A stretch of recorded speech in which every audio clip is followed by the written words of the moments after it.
Paul Verhoeven's 1987 classic is an unquestionable pillar of the film industry. Few movies have ever stomped so freely between genres and tones like RoboCop does, picking up a bevy of blood on its mechanical boots along the way. You won't find many, if any, films in history that can simultaneously sell toys like hotcakes, critique corporate greed, and feature a bad guy getting shot in the junk. Even the B-movie moments feel like a spectacle, fueled by a brazen disrespect for the status quo, and we just can't get enough of it. Kinda sounds like we're talking about a punk rock horror movie, and in some ways, we are. RoboCop's journey has been documented 6 ways from Sunday, including the impressively in-depth 4-hour and then some 2023 documentary, RoboDoc, The Creation of RoboCop. Today, we're going to look at the classic under a bloodier lens and answer the question, does Robo really want an Oreo? Robo wants an Oreo. Today we've got life, death, resurrection, and the horror of what the fuck happened to RoboCop.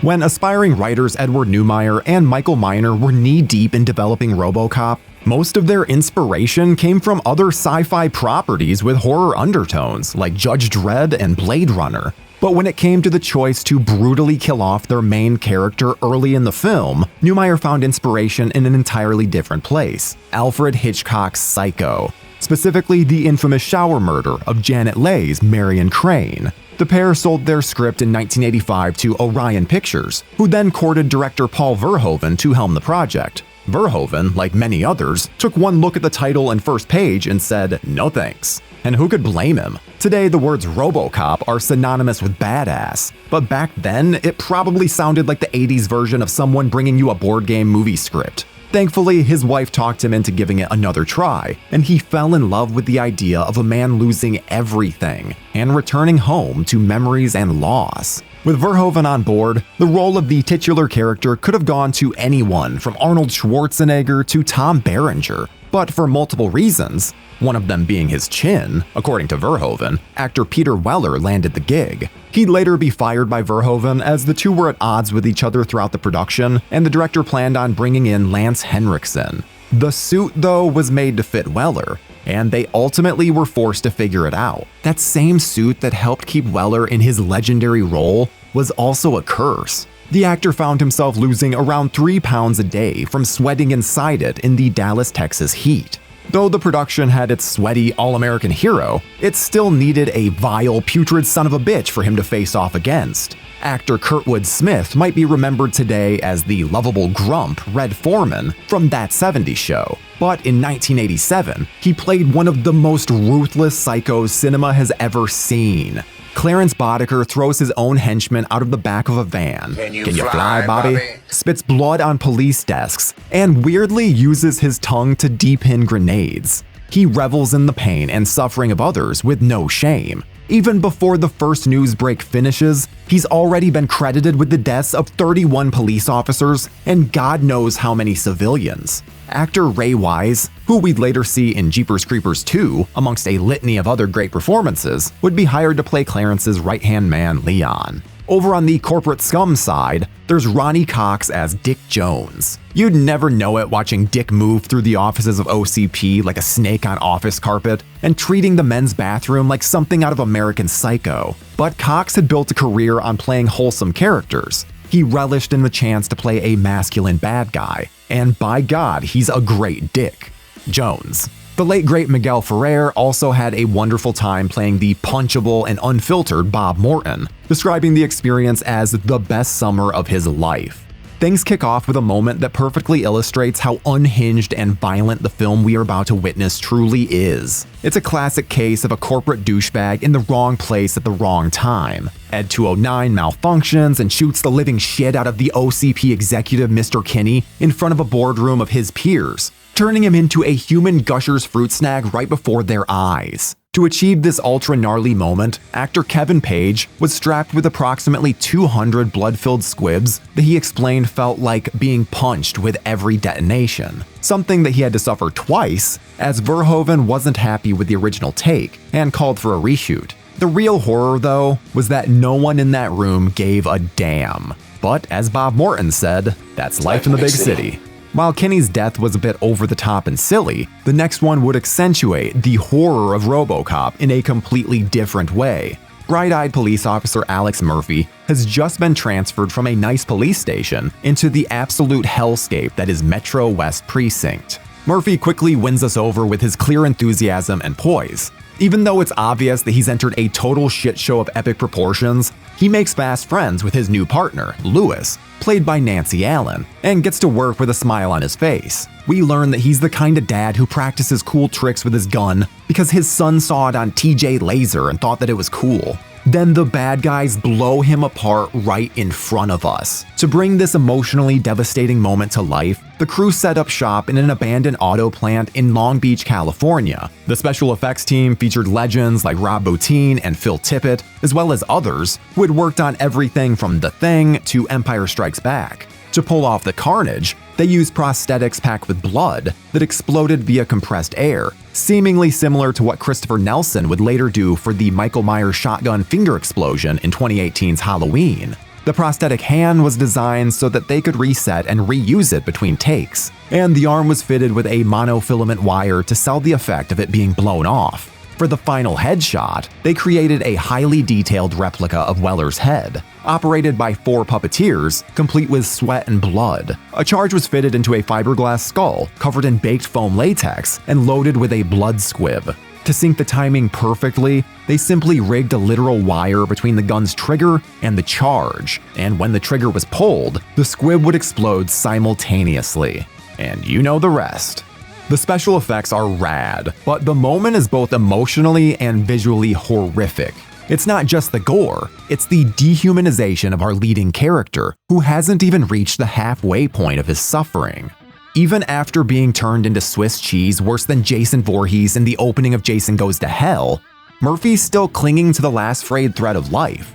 We see him airlifted to a hospital, experiencing everything through his POV. Harsh hospital lights, flashes of the family he'll never see again, mixed with the twisted faces of his killers while they laugh at his pain. His body is mangled beyond belief, and we watch as the doctors try to bring him back with electric shocks before announcing his time of death. Doing so with the empathy of a McDonald's employee informing you that the ice cream machine is broken down. Again.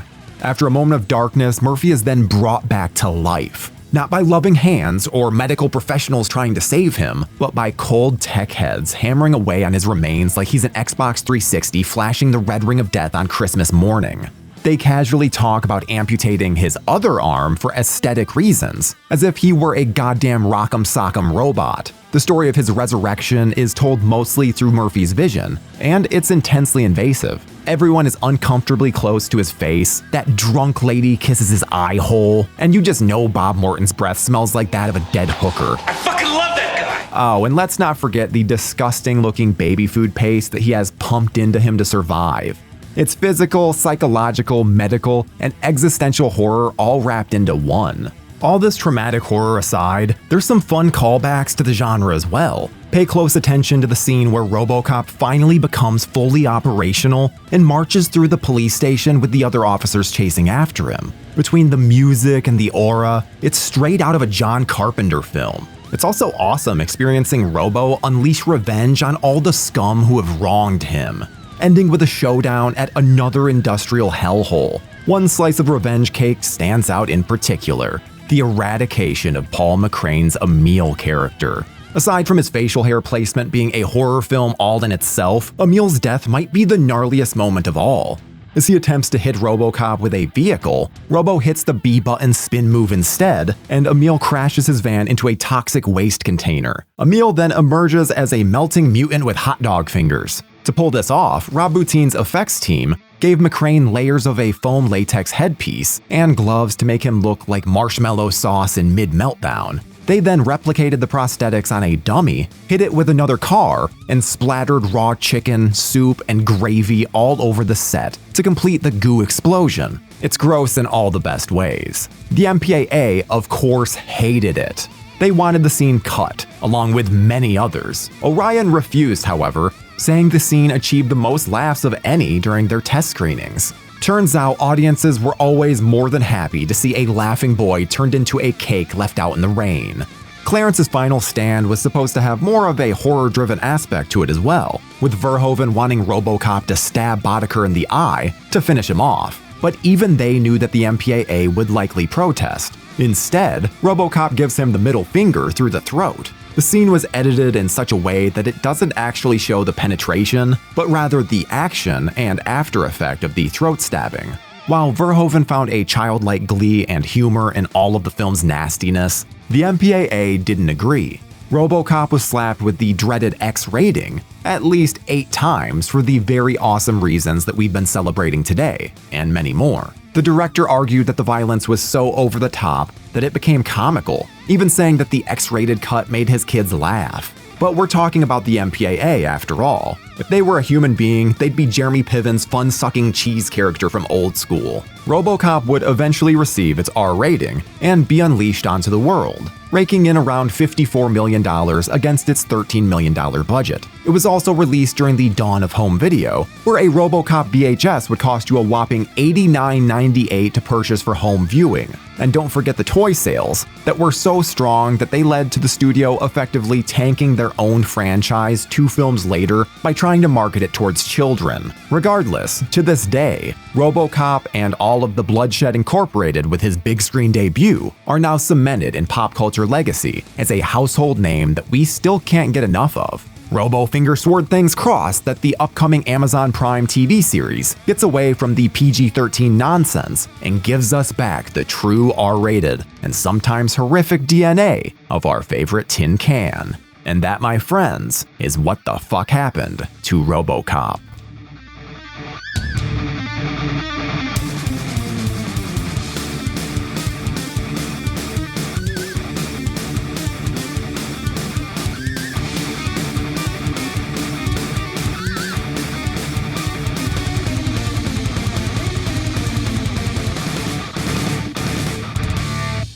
Thank you for clicking on our video, everybody. If you like what you saw here, please make sure you like the video and subscribe and share with your friends who like this sort of content. JoBlo was created by movie fans for movie fans, and we appreciate your support.